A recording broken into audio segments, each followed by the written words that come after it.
അങ്ങനെ KSRTC ബസ്സിലെ ബഹളമൊക്കെ കഴിഞ്ഞ് ഞങ്ങൾ അവിടുത്തെ ടൗണിൽ ഇറങ്ങിയിട്ടുണ്ട്. ആ സ്ഥലത്തിൻ്റെ പേര് എന്നോട് മറന്നുപോയി കേട്ടോ, ടൗണിലെ.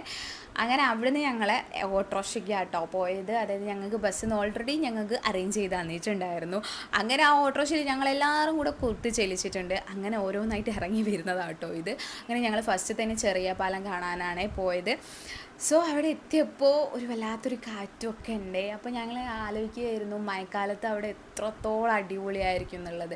ഞങ്ങൾ ഇൻസ്റ്റാഗ്രാമിൽ റീൽസും വീഡിയോസിലൊക്കെ കണ്ടിട്ടുണ്ട് ആ അമ്പൂരിനെ, ആ ഒരു മഴക്കാലത്തുള്ളൊരു ഫേസ്. പക്ഷേ ഞങ്ങൾക്ക് പോകാൻ ഇപ്പോഴാണ് സമയം കിട്ടിയിട്ടുള്ളത്. ആ സ്ഥലം ഒന്ന് കാണുന്നത് ഭയങ്കര ആഗ്രഹമായിരുന്നു. അങ്ങനെ ഞങ്ങൾ വെള്ളച്ചാട്ടം കാണാമെന്നുള്ള ആഗ്രഹത്തോടൊക്കെ പോയി. പക്ഷേ വഴി തെറ്റി. പിന്നെ കയ്യിലുണ്ടായിരുന്ന ഫുഡൊക്കെ എടുത്ത് തിന്ന് വിശപ്പൊക്കെ അടക്കി അങ്ങനെ എനർജി സമ്പാദിച്ച് ഞങ്ങൾ പിന്നും യാത്ര തുടർന്നു. അങ്ങനെ ഒരു വീട്ടിൽ കയറി വഴി ചോദിക്കുക എന്ന് പറയുന്നത് വളരെ ബുദ്ധിമുട്ടായിരുന്നു. കാരണം ഒരു വീട് കഴിഞ്ഞ് കുറേ കഴിഞ്ഞാൽ കേട്ടോ ഓരോരു വീട് കാണാം. അങ്ങനെ ഞങ്ങളെല്ലാം കൂടെ ഒരു ചെറിയൊരു വെള്ളച്ചാട്ടത്തിൻ്റെ അടുത്ത് എത്തി.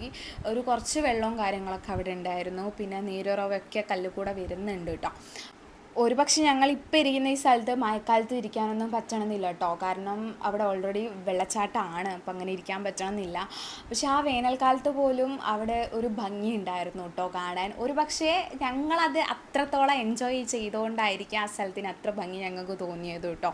പിന്നെ ഞങ്ങൾക്ക് പോകാനുള്ള സമയം കിട്ടിയത് ഇപ്പോഴാണ്. അത് പിന്നെ വൈകിക്കേണ്ടെന്ന് വിചാരിച്ചു. നമ്മൾ എൻജോയ് ചെയ്യുക, ആ മൊമെൻറ്റ് നമ്മൾ എന്താ ഒരു മെമ്മറി ആക്കി മാറ്റുക, ആ ഒരു കോൺസെപ്റ്റ് ആയിരുന്നു കേട്ടോ.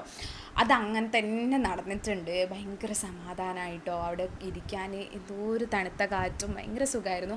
അങ്ങനെ ബസ്സിൽ വരുമ്പോൾ ഒരു അമ്മമ്മ ഞങ്ങളോട് പറഞ്ഞിട്ടുണ്ടായിരുന്നു അവിടെ ഒരു അമ്പലത്തിൽ അന്നദാനം നടക്കുന്നുണ്ട് എന്നുള്ളത്. അപ്പോൾ ഒരു 12 മണിയാകുമ്പോഴത്തേക്ക് ഞങ്ങൾ ഓട്ടോറിക്ഷക്കാരനെ വിളിച്ചു. ഞങ്ങളെ അവിടെ ഡ്രോപ്പ് ചെയ്തു അമ്പലത്തിൽ. പിന്നെ ഞങ്ങൾ അന്നദാനത്തിന് വരി നിന്നു. കറക്റ്റ് അത് തുടങ്ങുമ്പോൾ തന്നെ ഞങ്ങൾ അവിടെ എത്തിയിട്ടുണ്ടേ. ഇങ്ങനെ ഫുഡൊക്കെ കഴിച്ചു. നല്ല സദ്യയായിരുന്നു, നല്ല പായസമായിരുന്നു കേട്ടോ.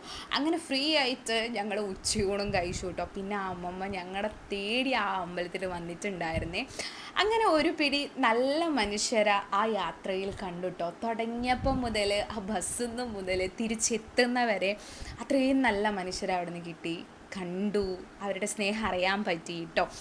അങ്ങനെ ഞങ്ങൾ പിന്നെ ഒരു സ്ഥലത്തൊക്കെ കൂടി ഞങ്ങൾ പരസ്പരം കളർ ഗിഫ്റ്റ് എക്സ്ചേഞ്ചൊക്കെ ചെയ്തു. പിന്നെ പറയാതെ പോയ ഒരു യാത്ര ഉണ്ടായിരുന്നു.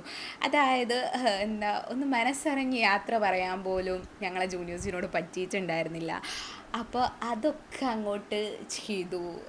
എന്താ ഇമോഷൻസ് ഉണ്ടോ ചോദിച്ചാലുണ്ട്. ഇനി എപ്പോഴാന്നുള്ള ക്വസ്റ്റ്യൻ അവിടെ അവശേഷിക്കുന്നുണ്ട് കേട്ടോ. അപ്പോൾ ഞങ്ങളുടെ യാത്ര ഇവിടെ അവസാനിക്കുകയാണ്. ടാറ്റാ.